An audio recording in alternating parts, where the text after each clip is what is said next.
आज मी इथं वाळवणाचा एक पदार्थ बनवणार आहे जे की सगळ्यांना खूप आवडेल आणि उपवासाचं बनवणार आहे।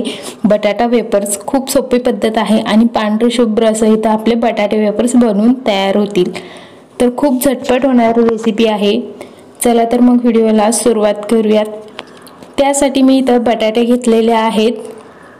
तर बटाटे आहेत तो असं तुम्ही इथं बारके किंवा मोठे सुद्धा घेऊ शकता, पण त्याच्यावरचं जे साल आहे तो असं पातळ असायला पाहिजे, त्यानेच हे वेफर्स आहे तो खूप छान होतील। आणि तुम्ही इथं मोठे किंवा छोटे बटाटे तुम्ही इथं घेऊ शकता। तर मी इथं साधारण मध्यम आकाराचे एक 7 ते 8 बटाटे इथं घेतलेले आहेत। त्यानंतर पहिलं बटाटे आहेत तो धुवून घ्यायचा आहे आणि त्यानंतर बटाट्याचं जे वरचं साल आहे तो आपल्याला इथं काढून घ्यायचा आहे। तर इथं बटाटे मी पाण्यातच ठेवून दिलेला आहे। तर सगळे बटाटे मी इथं किसून घेते। त्यानंतर मी इथं जे आपल्याला वेफर्स बनवायचं आहे त्यासाठी तुम्ही इथं कोणतंही असं वेफर्स बनवायचं साचा तुम्ही घेऊ शकता आणि त्याचं जे काही रेझर आहे ते तुम्ही पातळ किंवा जाड असं मोठं असलं तरी चालेल।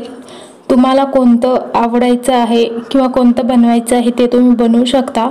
खूप मोठे वेफर्स सुद्धा नाही छान वाटत, तर मी इथं बारकच घेतलेला आहे। त्यानंतर इथे सगळे बटाटे माझे वरचा साल आहे तो काढून झालेला आहे आणि त्यानंतर इकडे एक दुसरं भांडं घेतलेलं आहे, त्याच्यामध्ये थोडंसं तुरटी घातलेलं आहे मी।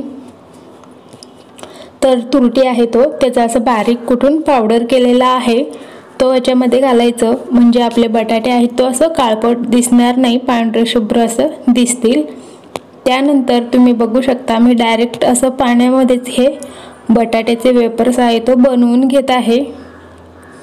तर आता मी तुम्हाला इथं दाखवत आहे। तर हे बघा, तेवढं मोठंही नाही आणि तेवढं छोटंही नाही असं इथं आपलं बटाट्याचे वेफर्स बनवून तयार होत आहेत।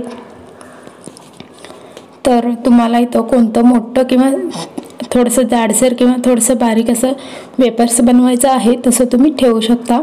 सगळे बटाटे आहेत तुम्ही इथं किसून घेतलेला आहे।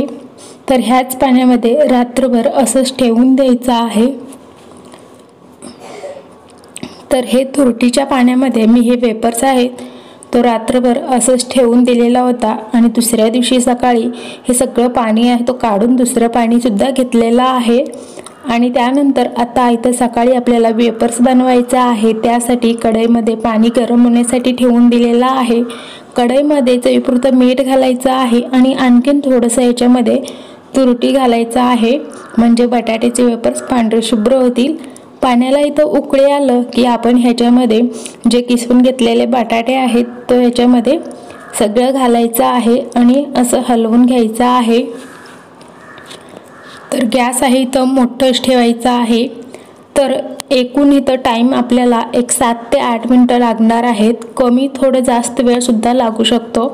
तर एक 2-3 मिनिटांनी आपल्याला हे सारखं असं चेक करत राहायचं आहे की आपलं बटाटा आहे तो असं सहजपणे तुटत आहे की नाही, किंवा ह्याचा असं आवाज तर येत नाहीये।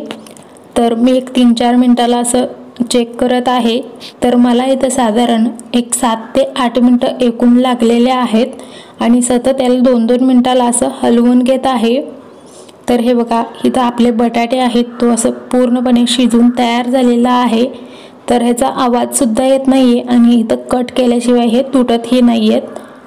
तर असंच आपल्याला हवं आहे।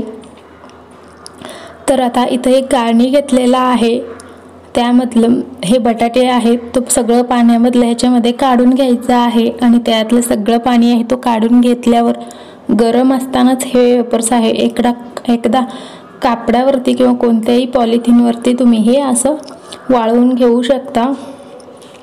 तर सगळं असं एकाच ठिकाणी घालून नंतर असं वेगवेगळं तुम्ही हे वेफर्स आहेत तो घालू शकता आणि हे खरं एकाच दिवसात वाळून निघतात, किंवा तुम्हाला 2-3 दिवस वाळवायचे असेल तरी तुम्ही सुद्धा वाळू शकता। तर इथं 1 ते 2 दिवस झालेले आहेत आणि त्यानंतर मी तुम्हाला इथं दाखवत आहे आपले बटाट्याचे वेफर्स खूप छान असं पांढरे शुभ्र दिसत आहेत। तर ह्याला वाळायला एकच दिवस लागलेला आहे, पण 2 दिवस मी ह्याला छान असं वाळून घेतलेलं आहे। तर आता मी तुम्हाला हे तळून सुद्धा दाखवत आहे। तळण्यासाठी इथं तेल आहे तो गरम होण्यासाठी ठेवून दिलेला आहे। तेल गरम झाल्यावरच हे आपल्याला वेपर्स आहे तो तळण्यासाठी घालायचा आहे। तुम्ही बघू शकता पांढरे शुभ्र असे इथं आपले बटाट्याचे वेपर्स बनत आहेत। तर तुम्ही सुद्धा उपवासाच्या दिवशी असं वेपर्स खायला पाहिजे असेल तरी तुम्ही सुद्धा एकदा करून ठेवलं की वर्षभर खाऊ शकता। तर बटाट्याचे वेपर्स नक्की करा आणि व्हिडिओ आवडला असेल तर लाईक शेअर सबस्क्राईब करा। Bye bye.